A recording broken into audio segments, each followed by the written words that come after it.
Join HuffPost for a Twitter Spaces conversation about this story on Wednesday, October 12th, at 4 p.m. ET. Author Jessica Fain will discuss more about what it's like to advocate for a child with a rare disease. Sign up to be notified when the Twitter Spaces begins here. If you're not a rare disease specialist, or among the 2 in 1 million people afflicted with Murph syndrome, I'm guessing you've never heard of my daughter's illness. I'd never heard of it either, until that snowy day, 12 years ago, when my husband, my father and I squeezed into a geneticist's tiny office and he broke the news that would forever split our lives into a before and after. I'm afraid the blood test surfaced a diagnosis for your daughter, the doctor began. We'd been searching for a diagnosis for 3 years, ever since our daughter Dahlia had been a toddler, whose toddling never matured into an assured gait. We'd already been refused early intervention 3 times. She's on the lower end of average, doctors told us. Give her time and she'll surely catch up, they said. She'll be fine, her pediatrician assured me, each of the 752 times I called. It must have been the 753rd time when he finally referred us to an audiologist. That referral led us to the geneticist, who ended up delivering the information that changed our lives. Dahlia tested positive for a genetic mutation that's associated with myoclonic epilepsy, with ragged red fibers, or Murph syndrome, an extremely rare form of mitochondrial disease, the doctor said. I had a vague recollection of mitochondria from 9th grade biology class, though I had no idea what they were or why we needed them. What do the mitochondria do? My father asked, swallowing audibly and putting his arm around me. Mitochondria are the powerhouse of the body's cells, responsible for converting protein into energy, the doctor said. Every organ relies on mitochondria to function properly. So if your mitochondria aren't working like they're supposed to, your body can't either. He paused and took a deep breath. There's one other piece of information I need you to understand. This disease is degenerative, and there's no cure. The room was silent. Each of us was lost in our own confusion. What the doctor told us made no sense. I couldn't reconcile the black and white images on the diagrams he showed us with the full-color images of my daughter running through my head. Yes, I'd had a mother's instinct that something wasn't quite right with my child. But I thought a diagnosis would start a path to recovery, not predict a lifetime of loss. We went home and made chicken nuggets and ice cream sundaes for dinner. We bathed Dahlia and her 2 brothers, read bedtime stories and tucked them snugly under their blankets. We lingered in Dahlia's room for another 30 minutes and marveled at how someone who looked so peaceful could be harboring something so scary. And then we started Googling. I quickly read the first few articles I found, struggling to take in the range of symptoms that Murph might present. It was a lot for one night, so I finally forced myself to shut down the computer. But the next morning, I began again.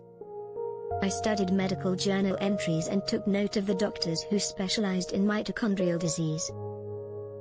I searched for clinical trials, for research labs, for any glimmer of hope that might help us. That's the thing about a rare disease. You fight for a diagnosis for years, on average, according to Global Genes. It takes seeing 7.3 physicians and trying for 4.8 years before getting an accurate rare disease diagnosis. And then, even once you know, you must continue being a detective as you try to piece together the clues as to how the illness might progress. You become an expert in a disease you wish you'd never heard of. As a parent, you also quickly morph into a nurse, therapist, chief operating officer, educational advocate, cheerleader and warrior. You feel alone, because by definition, your child's diagnosis is exceptional. And yet, 1 in 10 Americans and 300 million people globally are living with a rare disease. You find community not just in other people who share the specific diagnosis your family is facing, but in those struggling with any rare diagnosis. It doesn't matter what the exact symptoms or disease trajectory are. What matters is the shared understanding that your dreams as a parent have forever shifted. Instead of bonding with other parents on the sidelines of the soccer field or at the Girl Scouts meeting, you're bonding over the exhaustion, the fear, and above all, the determination to give your children the most joyful childhood possible.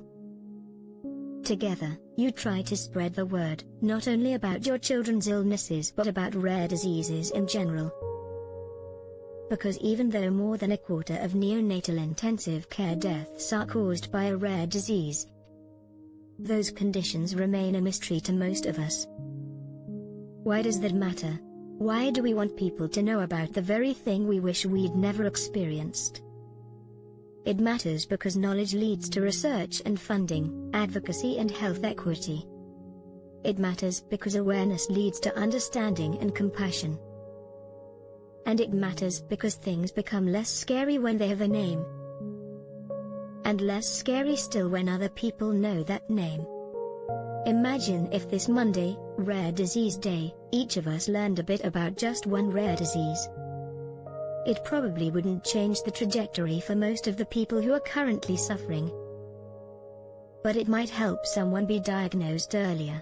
It might make us think about how accessible our workplace is. Or encourage us to smile when we see someone who looks different instead of turning away.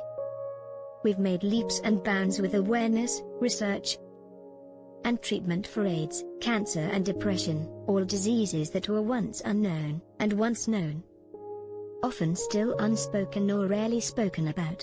Now we must do the same for rare diseases, and not just today, or this month. When Dahlia was 9, 4 years after her diagnosis, she lost her ability to walk, talk, eat, and breathe without a ventilator. Now she's 16, and enrolled in a clinical trial that took more than a decade for us to find and enter. Awareness and action aren't things that can be put on the back burner until more common illnesses are cured. We must do what we can today, and every day moving forward. My daughter has a disease that you've now heard of, and that's a start. Jessica Fain writes about raising a child with a rare disease and staying rooted when life tries to blow you down. She's finishing her memoir, Breathtaking, Rare Girl in a World of Love and Loss. Jessica is on the board of Mito Action and is the head of brand and creative for Bright Horizons. Connect with her on Instagram @FainJessica for real talk about warrior mums.